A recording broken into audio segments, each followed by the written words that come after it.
Ladies and gentlemen, welcome back to the channel Wadeki Auto Trading. So today I want us to make a very good comparison of these three cars that I've seen people wameshindwa to make a decision on which car they should go for. And the cars that we are talking about is a 2019 Subaru XV e-Boxer, which is a hybrid. We also have this 2019 Mazda CX30 petrol AWD, and we have this 2019 Honda Vezel RS. And the only challenge that we are having here is that the Honda Vezel is not AWD because the RS are not produced with the AWD system. So you want to see between the three cars, which car gives you the best power output, which car gives you some good fuel economy, and which car gives you drivability or the practicality of a vehicle. But generally what I can say, these are three companies which have some very good reputation, especially for Mazda right now.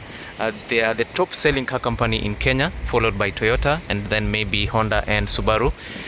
From all indications, Mazda is leading in all the departments. When it comes to the tech, when it comes to the safety, when it comes to value for money, this is good.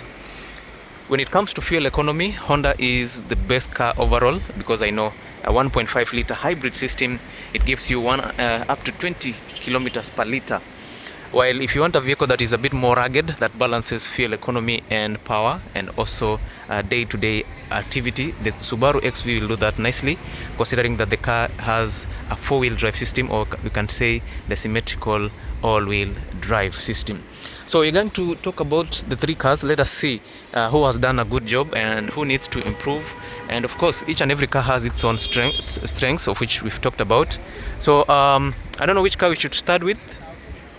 Because all the three cars, I'll be honest, all the three cars looks very good, and each and every car has its own design. It's very distinctive. You can't compare them. You cannot confuse them to the other, kwa sababu hizi gari zimetengenezwa vizuri sana. And also there's a bit of price difference in one of the cars, kwa sababu bei yake ifili iko juu sana as compared to the other two cars. Now I don't know if you should start with the Subaru, ama we should start with this, ama we should start with that, ama let me just show you the three cars together tukisonga mbele. And in this case, I'll start with the price. So the 2019 Mazda CX30 is powered by a 2-liter 4-cylinder petrol engine that gives you some 171 horsepower, and it gives you up to 202 Newton meters of torque. All that power is sent to all the four wheels via the 6-speed automatic transmission, and of course you can still get a 6-speed manual transmission. Now the good thing about this car is that it has an AWD system, so power is sent to all the four wheels, and it's not full-time four-wheel drive. The point is the car knows which wheels need more power, and power will be sent to that wheel. The wheel that does not need power inatolewa, it is distributed to the other wheels which have grip. Now in terms of fuel economy, kidogo kwa hii it's not the best. You get an average of 17 to 18 kilometers per liter. Acha tuangalie the Subaru XV. Now the Subaru XV comes with a mild hybrid system. So you get a 2-liter flat 4 petrol engine that is paired to a CVT transmission.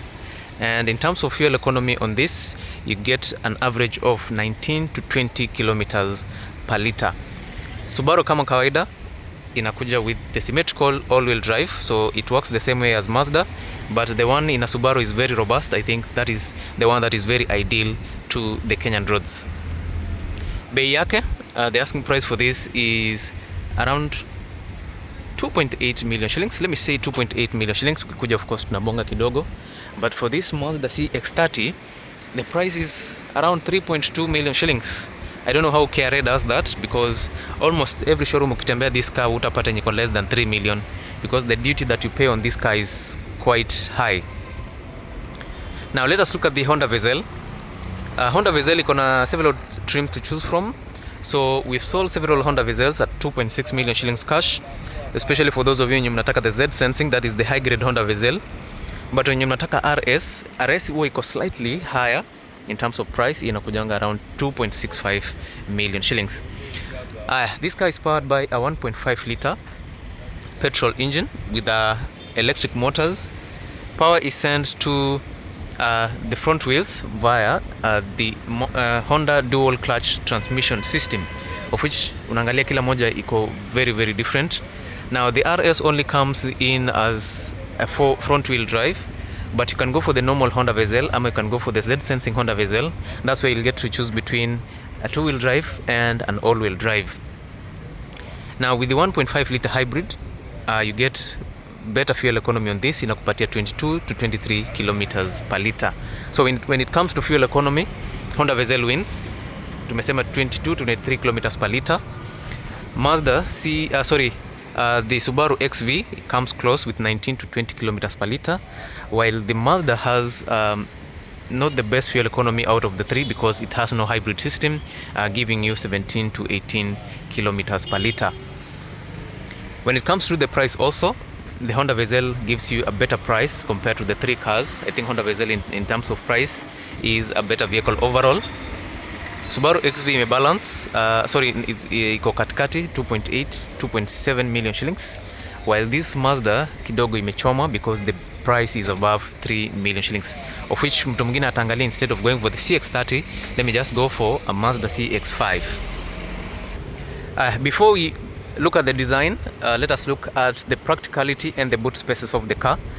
Starting with this Mazda again, hii ndio iko na ground clearance yake kidogo iko poa. You get on this unapata around 17 centimeters of ground clearance. For the Honda Vezel, you can clearly see this one is high. Compare na hizo zingine pia, you can actually see that the ground clearance on this is high.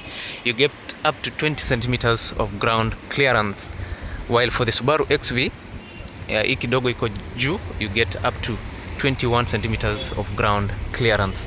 So ukienda off-road, the Honda Vezel itakupatia a better ground clearance. Subaru XV comes next, while this Mazda might struggle kidogo. But for the normal driving conditions za barabara, all the three cars are able to perform as expected. Now another thing about the spacing, the Mazda CX30 inakupatia 430 liters of space. This Honda Vezel inakupatia 450 liters of space. The Subaru XV kidogo ndio imelemewa, inakupatia 380 liters of boot space. So kama unataka kupiga shughuli ushago, the Honda Vezel will carry more luggage, followed by the Mazda CX30, and of course Subaru pale ndio iko the least. Okay? Yeah.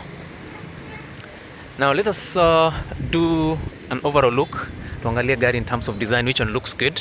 So we'll start with the exterior design, then we'll jump into the interior baadaye tuangalie. If you are new in this channel, make sure you follow so that at least you subscribe to the channel, share to your friends, like, and maybe leave a comment on which car you guys would want to see in my next video. So starting with this, hii gari ina kafiti. This is a Mazda CX30. This is a new look, and this car is built to bridge the gap between the sedans, the hatchback, and the Mazda CX-5. And this one was built to improve what we had before, that is the Mazda CX-3. So the Mazda CX-30 takes over from the Mazda CX-3, and actually this looks better. The Mazda CX-3 ilikuwa fiti, but pale kwa boot space, kwa legroom ama the rear seats ilikuwa very squeezed, but for the Mazda CX-30 it is nicely done. So in terms of design, I think this one actually looks so good. I also like the color. And ukikuja huku unapata the new Mazda Kodo design, which speaks a very different language. Right now you get your main projector, daytime running lights hapo, you get your adaptive headlights and your fog lights integrated into the main headlight. Alafu kuteremka chini, you notice kitambo Mazda walikuwa wanakuwekea fog lights, but nowadays wametoa the fog lights, wamekuwekea tu your turn signals hapa chini. Okay, yeah, so that is an update yenye imefanyika hapo. And also on the grill, you notice that there's a new design on the grill. This car comes with 360 degree view camera. You get the new emblem. This simply shows you that this car is a fully loaded unit. And generally, the chrome finishing on the front side of the car makes the vehicle look so good. And of course, you have a number of sensors for added safety. From the side view, the car looks good. I like the black cladding on the lower side of the car. It protects the paint of the car from the elements, ama the body of the car from the elements, especially zile vitu zinaruka ukiwa na drive hapa na pale. You get these large tires. You get your 18-inch alloys, 18-inch tires.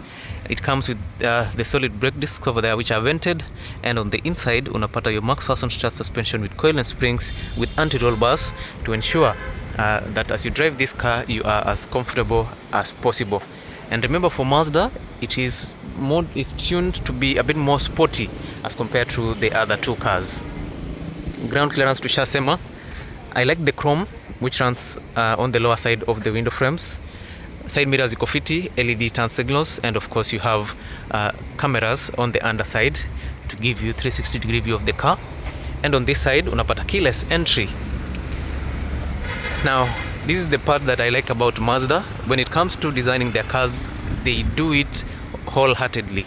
Ukiangalia gari from the rear side, it actually looks so good. I think I can say I do like what I'm seeing here. The taillights are actually so good, full LED. Unlike the other companies, they like mixing the bulb technology and the LEDs, but for Mazda wametumia full LEDs. So these are your taillights. They look actually very good, and it cuts into the boot section, which is quite good. Down here you get a large rear bumper blacked out. That is where your sensors are. The rear fog lights are placed there. And of course on this side it says Mazda CX30 AWD to show you that it is a 4-wheel drive. And of course on this side you get Sky Active G, and for the latest models unaweza pata the Sky Active X depending on what you're looking at. So in terms of design, that is how the Subaru the Mazda CX30 is. And generally it is something to talk about because it's a new design. I think we are not used to this, and since it's something that has been introduced, it's an eye-catching design. The car is not very high, so in terms of the headroom na nini kidogo, for normal day-to-day operations iko sawa, but if you are a tall person, maybe kidogo the headroom on the rear seats might be a bit of a challenge. So acha tukangurumishe we see. Yeah, this is how Mazda is.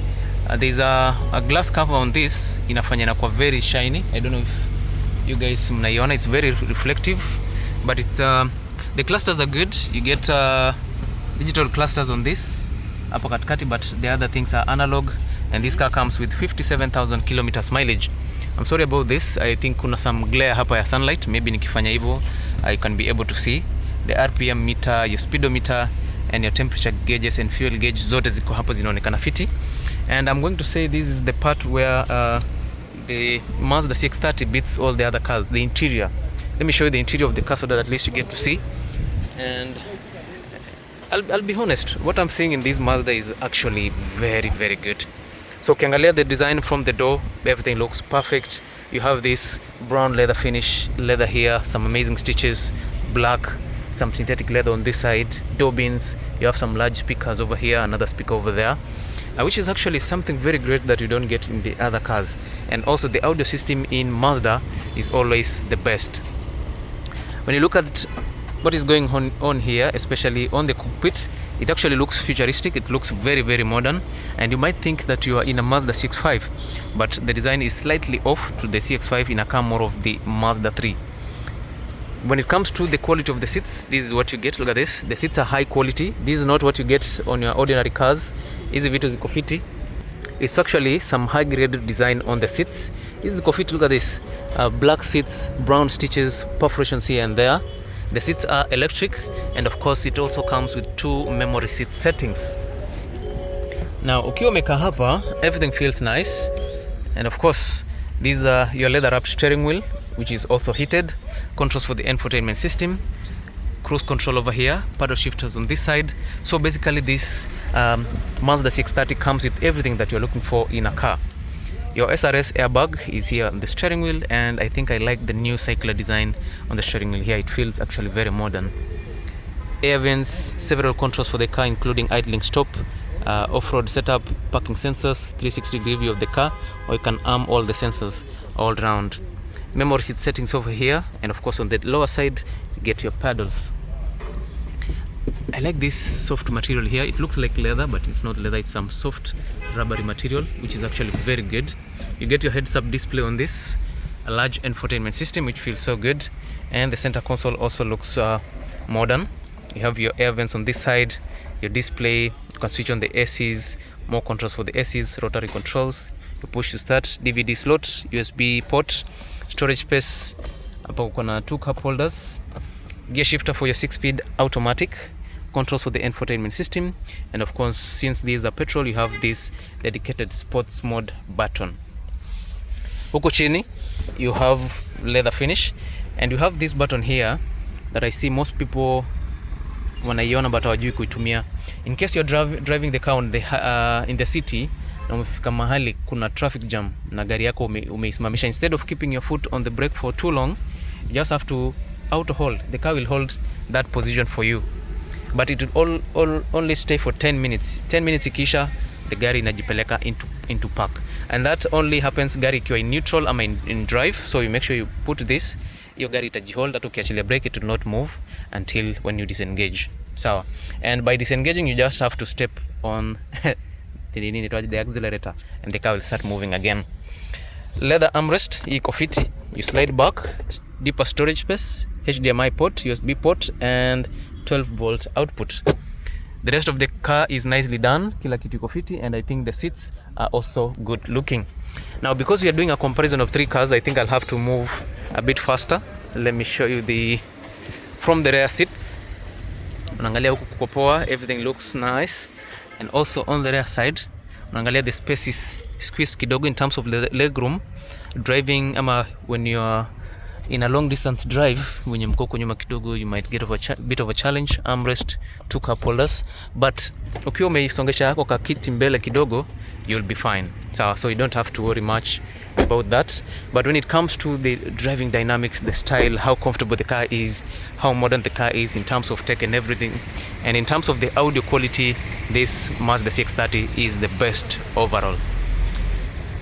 Now let me see the boot. Now something that you don't get in the other 3 cars, the tailgate on this Mazda CX30 is electric. Okay, check electric tailgate. Here you have your storage space. Hapa tumesema inakupatia 430 liters of space. Angalia huko chini unapata a few things, and pale unapata your accessories. Alright, so when it comes to the overall look of the car, the overall practicality of the car, this is also a very good vehicle. So if you have 3.2 million shillings, you can kindly come for this Mazda CX30. Let us now look at the Honda Vezel. I think we've seen this design all the way from 2015 kwenda mbele.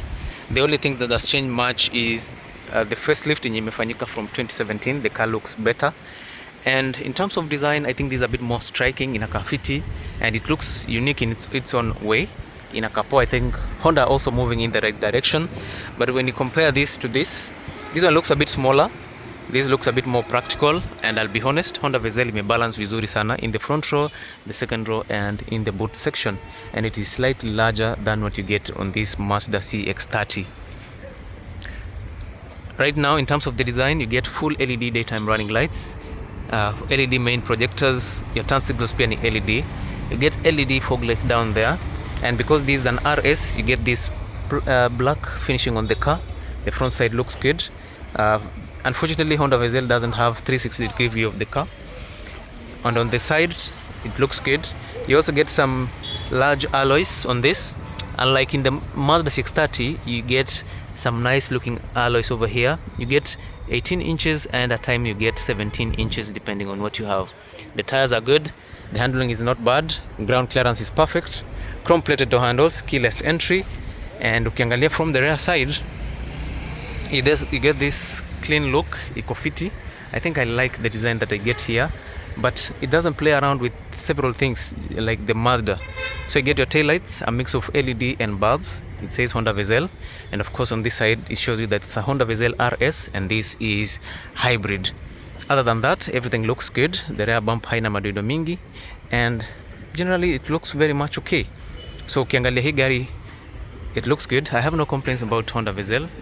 We've sold several of them, and I think in the past siko napenda Honda Vezel, but I think if you have 2.6 million shillings and you want a compact SUV, try this. Okay, so let us take a quick look of the interior. And we said the Honda Vezel is now upgraded, so you get new look, new design, but generally Honda Vezel ni ile ile.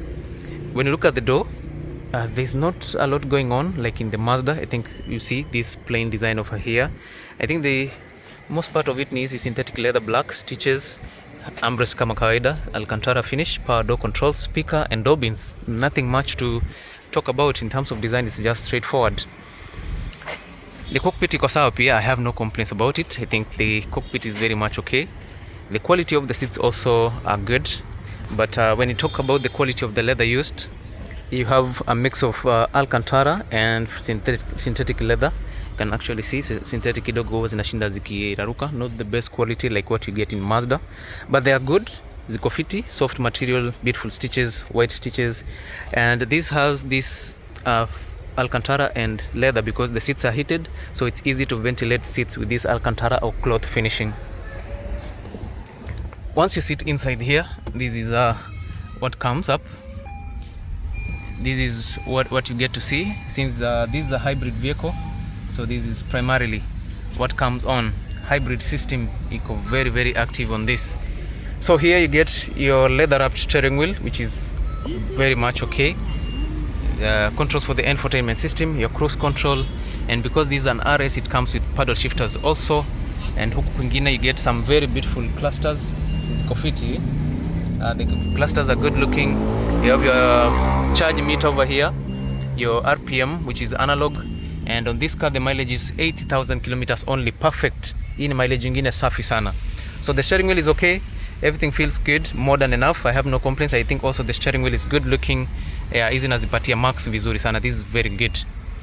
Huku kwingine air vents, several controls including your icon button to save more on fuel, traction control, pre-collision monitoring system, lane departure assist, and of course you can switch on your sensors more. On the center console, this is what you get, a large infotainment system from Gathers. And one thing that I don't like about Honda is the setting here. You can't change the language. I've sold several Honda Vezels and we've not had an opportunity to change the language. If there's someone that knows how to change the language, kindly you'll need to chip in. Kitu inatusumbua sana. But other than that, the car is so good. Air vents, your hazard button, push to start. AC is fiti, the seats are heated, and the ACs for these Japanese cars are very powerful. As soon as you switch it on, umejifungia kidogo and the temperature changes instantly. Center console iko fiti. I like the fact that you have this underside that gives you extra storage. You have your HDMI port over there, and on this side you have your USB port, so you can do several things simultaneously. You can connect your HDMI and maybe do a few things there.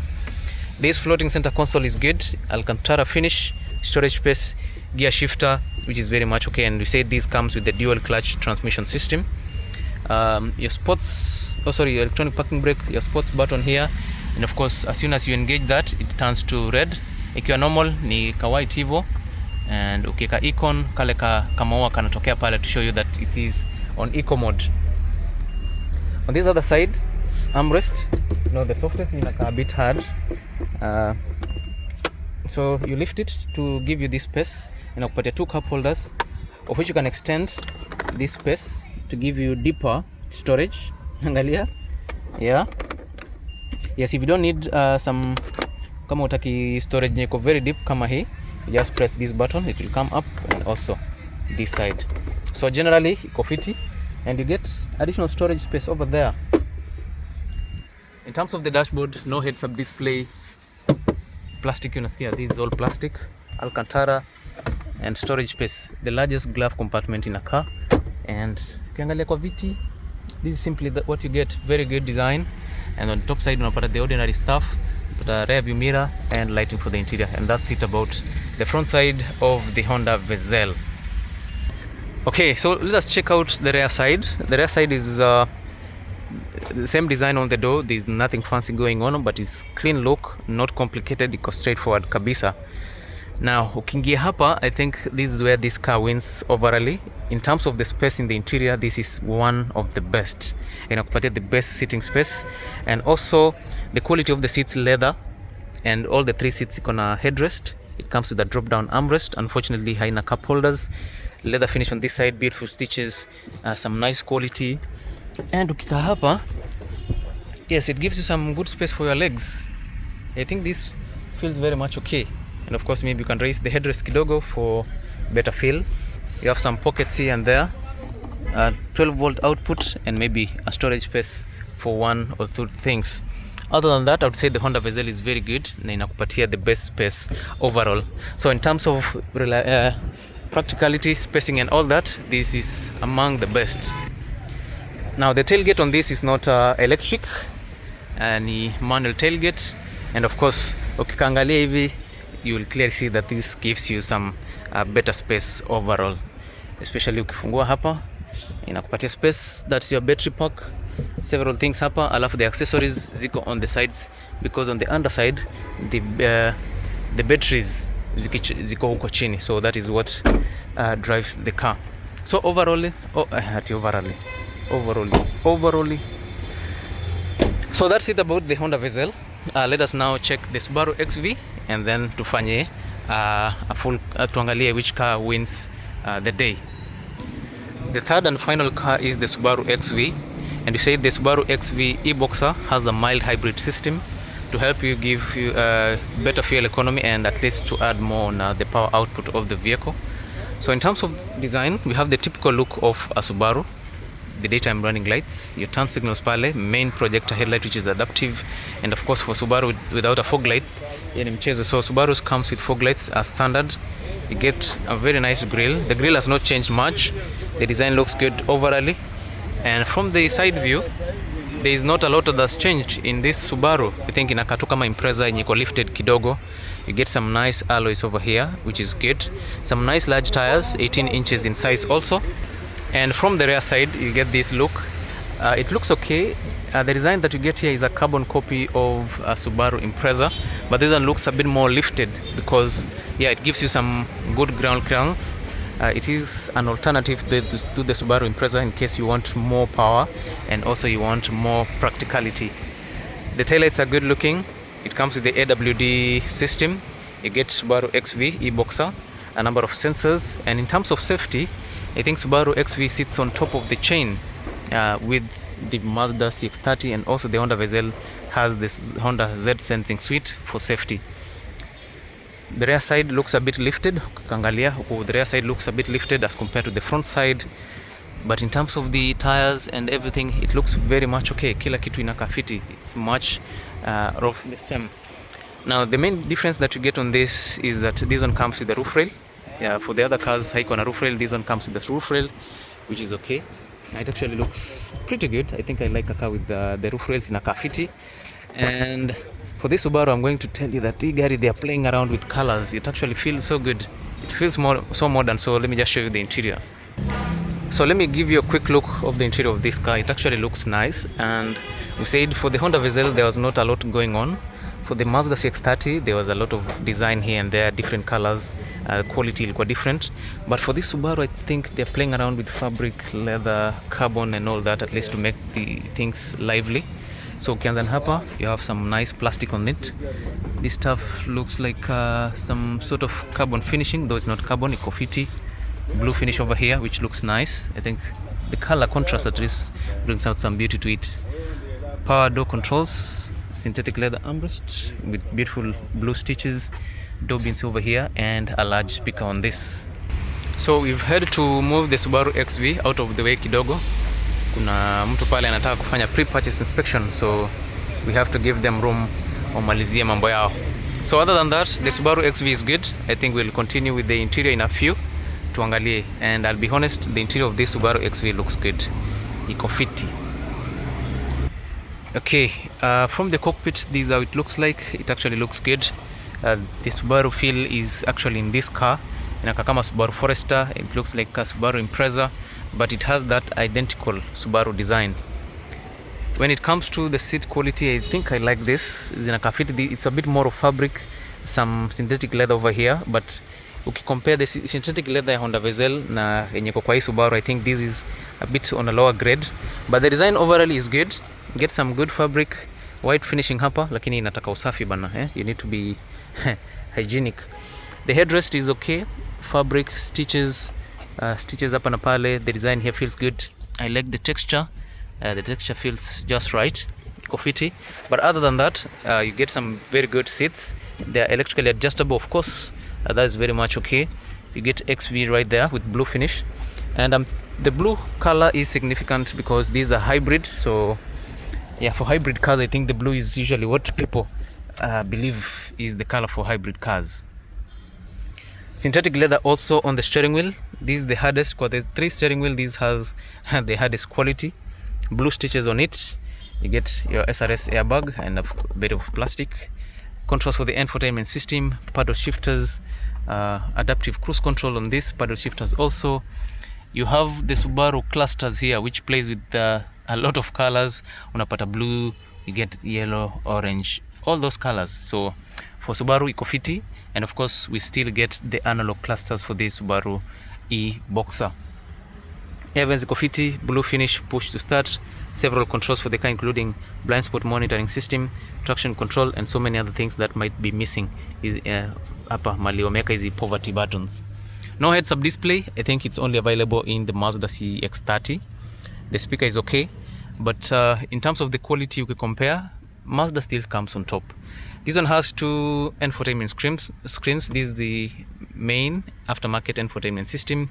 That is your secondary infotainment system hapo, which shows you the ACs, the MPGs, and the general performance of the car. There's nothing much that is going on here.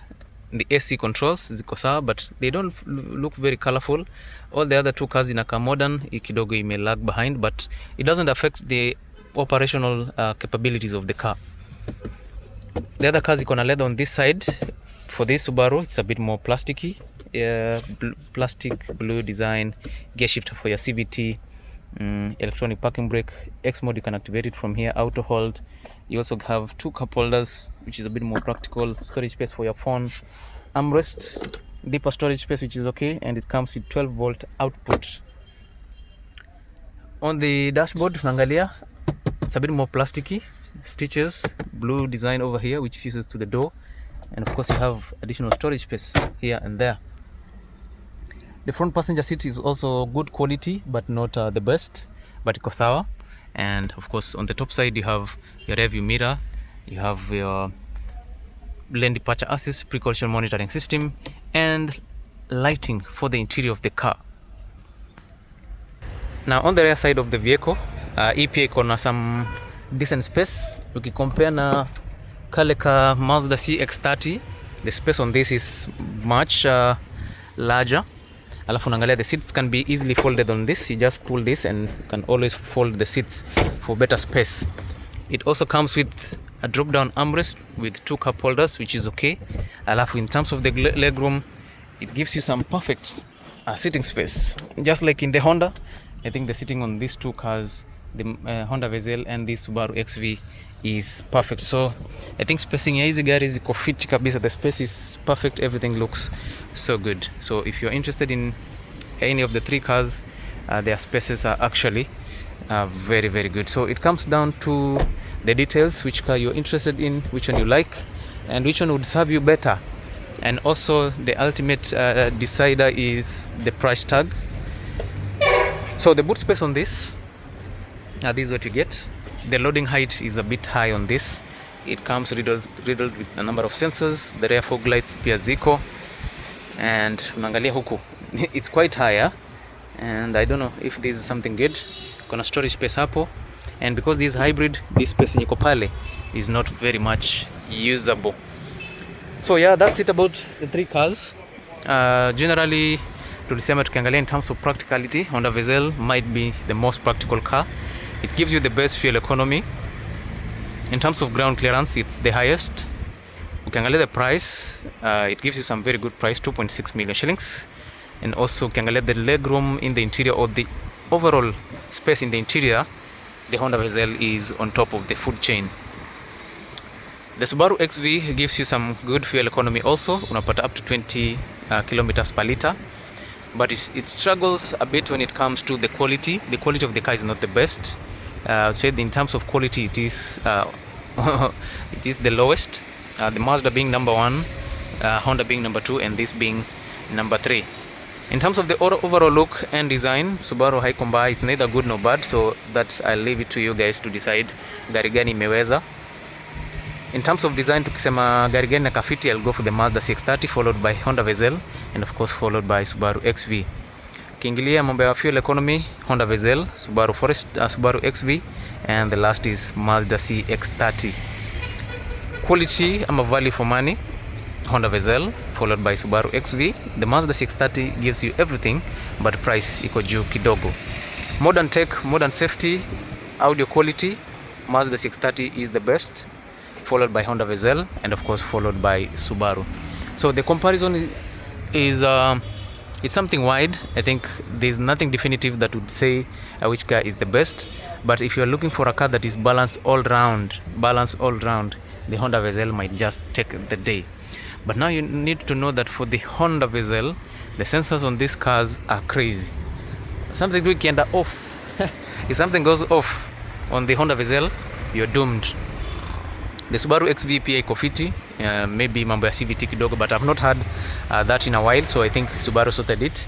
The Mazda CX30, overall this is the best car. Mimi natoka na hii Mazda CX30 only if the price is good. Otherwise the bei imeangusha hii gari in terms of design, and these are personal car. Kama unanunua as a family car, don't go for it, go for the Honda Vezel. It's very respectable, it's quite high, iko na kila kitu, it gives you the best features that you can ever get in a car. But Mazda CX30 is the best car. In case if you have an open budget, unataka gari ndogo, go for it, you'll never regret it. So that was it today. I hope I'll see you in my next video, so make sure you follow, like, share, and do not forget to subscribe to this amazing channel. Thank you, and see you in my next video.